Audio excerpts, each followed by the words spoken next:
Ladies and gentlemen, why do you think Uhuru Kenyatta, the former president of the Republic of Kenya, used Ugandan Airline to DRC for the swearing-in ceremony of Felix Tshisekedi?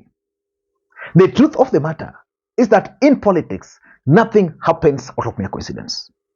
Everything in politics is normally well-planned, well-scripted, and executed to achieve a specific political objective. Why do you think Uhuru Kenyatta used Ugandan Airline? Not even Kenya Airways, not even Air Force One. Let me take you to Uhuru Kenyatta's post yesterday, and you'll pick something.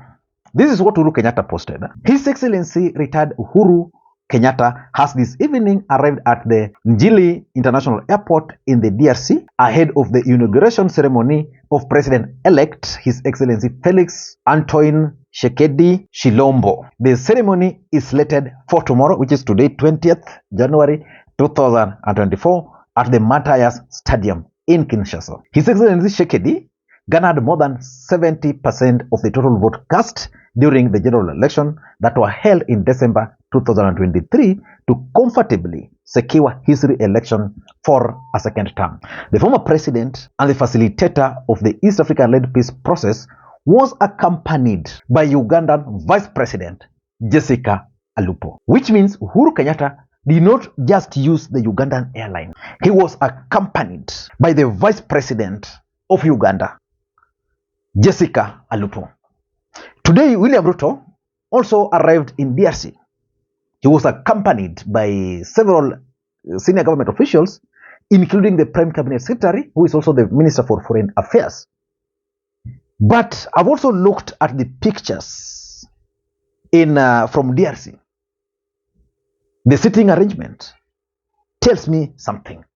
But I want us to try and figure out why Uhuru Kenyatta used Ugandan Airline. But before you do that, in case you're watching this channel for the first time, please take a second or two, click that subscribe button so that next time we produce a video like this, YouTube will automatically notify you.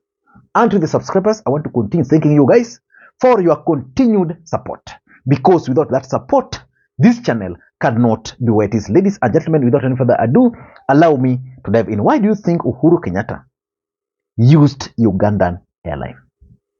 First of all, Uhuru Kenyatta is a former president of the Republic of Kenya, and therefore he benefits from the Presidential Retirement Benefit Act. Let me just read for you what some of the benefits as a retired president, what Uhuru Kenyatta is entitled to, just some of them. Uhuru Kenyatta as a retired president is entitled to four secretaries, is entitled to 2 personal secretaries, 4 messengers, 4 drivers, 2 cooks, 2 housekeepers, 2 laundry persons, 4 house cleaners, office maintenance, his office maintained, maintenance expenses for motor vehicles, and listen to this, a diplomatic passport. What are some of the benefits of having a diplomatic passport? Then he's also benefiting from the local travels, and also there is international travel allowance for up to 4 trips, which means if Uhuru Kenyatta were to make international travels, he has an allowance. Then he has access to VIP lounge. So which means before Uhuru Kenyatta left the country, he accessed the VIP lounge for the presidential one. And some of the benefits of the diplomatic passport that he's using is that he gets special treatment while traveling, no delays due to time, special treatment upon reaching a foreign land, so which means if he reaches there, the Ministry for Foreign Affairs of the Republic of Kenya is supposed to receive him. I doubt if that was the case, because since he was traveling with the Ugandan vice president, probably the Ugandan organized the trip, and of course he has a cheaper visa and the rest. But why do you think Uhuru used the Ugandan Airline and not even Kenya Airways for that matter? Because most Kenyans are arguing that Uhuru Kenyatta is not patriotic enough. I doubt if Uhuru Kenyatta is not patriotic. If Uhuru Kenyatta raises his hands like this, you'll always see the flag, Kenyan flag, here, which means he's patriotic. And I also doubt if Uhuru Kenyatta had the option of using Kenya Airways and the Ugandan Airline, I doubt if he would pick the Ugandan Airline. For me, the reason why Uhuru Kenyatta used the Ugandan Airline are as follows. Number one, the Cold War between Ruto and Uhuru. The truth of the matter is that there's a Cold War between these gentlemen. And that Cold War could be seen even today. I was reading some tweet by Gabriel Oguda, the chairman of Kolenyo Cattle Dips. This is what Oguda posted. Let me just get it, just a minute. Ruto caught feelings that the DRC president invited Uhuru to the inauguration ceremony in Kinshasa today. So he denied Uhuru the jet to travel to DRC, not knowing Uhuru has no problem traveling even in a tuk-tuk. Now let us put it into perspective. We've seen videos and we've seen photos from DRC. And this is just going to prove that there's a Cold War between Uhuru and Ruto. When the president, the Zimbabwean president, arrived and saw Uhuru Kenyatta was seated, we have the videos. Watch this clip. Ndekonaye makisala ya Senegal mukamdi ya Sadio Mane esika bazeko sepesa biso na lisano andembo yo kandire bana Afrika balingana ka basolola ka soki bakutani ezali esengo masoma na masalemi na kombo pe na sima ya Felix Tshisekedi Tshilombo sangisi bilobe baso wana ya mukimo Afrika.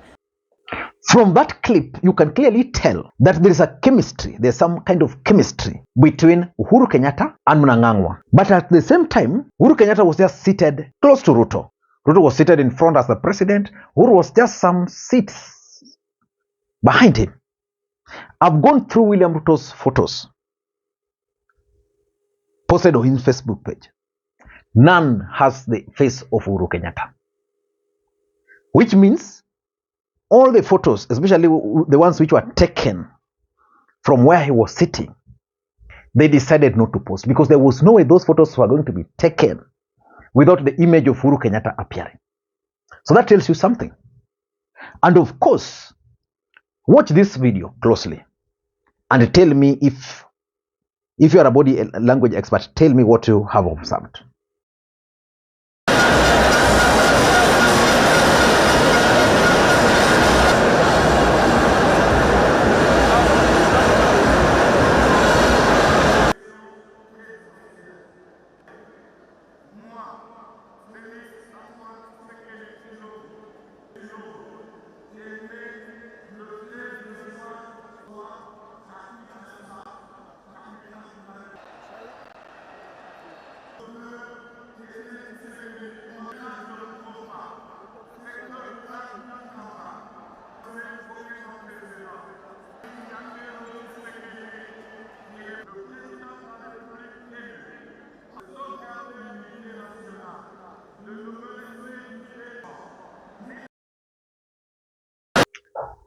So because of the Cold War, I can only make two conclusions. Number one, that William Ruto denied Uhuru Kenyatta the privilege of using Air Force One. Or maybe, number two, Uhuru Kenyatta refused the offer, which I doubt. Number two, maybe Uhuru Kenyatta used the Ugandan Airline for security reasons. We're alive. Some of us, we were alive in 2012. In 2012, one chilly Sunday morning, Orowa Jode and George Saitoti boarded a chopper from Wilson Airport for some harambe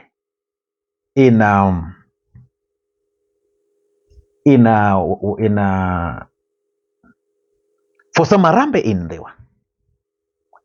They never arrived in their destination.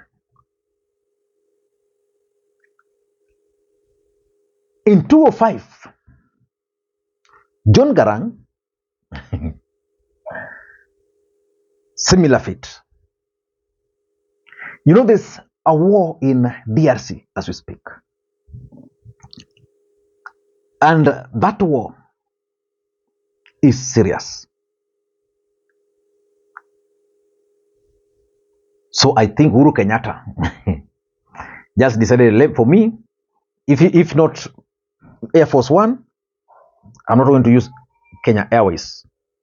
I'd rather use the Ugandan Airline provided by the government, probably because of that. So maybe because of security reasons, Uhuru Kenyatta opted to use Ugandan Airline. Number 3 is regional politics. Uhuru Kenyatta was really respected regionally, and that's why he was appointed to chair the peace mission in DRC and I think in Ethiopia. What about William Ruto? And because of regional politics, maybe Museveni wanted to send a message to Ruto. Maybe Uhuru told him, boss, this guy is frustrating my attempt, because I remember sometimes back, Pauline Njoroge told the Kenyans that at some point, William Ruto actually refused to facilitate Uhuru Kenyatta's travel to DRC. So maybe Uhuru Kenyatta is still holding that grudge that when I wanted to travel, you frustrated me. So Museveni is now taking care of Uhuru, in quote, at that particular level. Lastly, maybe Uhuru Kenyatta used his personal resources to Uganda, and he wanted that discussion. Or maybe he went there in his capacity as the facilitator of East African-led Nairobi Peace Mission. And because that's a mission with a budget and probably some other people facilitating it, Kenyan government did not have a say on how he was going to leave Kenya up to DRC. So it could be those reasons. But in politics, nothing just happened out of mere coincidence. There must have been a clear reason why Uhuru Kenyatta did not use Kenya Airways, why Uhuru Kenyatta decided to use Ugandan Airline. Until next time, this is Lee Makwiny. And by the way, today there was that Jaramogi Odinga memorial service and public lecture in Ofafa. Tomorrow I'll do a comprehensive analysis, because I noted the presence of Margaret Kenyatta. I noted the presence of some Wiper leaders, the tone of the messages there, maybe the presence of Moses Kuria. I talked about Moses Kuria, but we can also look at it critically. So tomorrow we have so many things to do. Hopefully, time will allow us to do all of those. Until next time, this is Lee Makwiny. Bye-bye.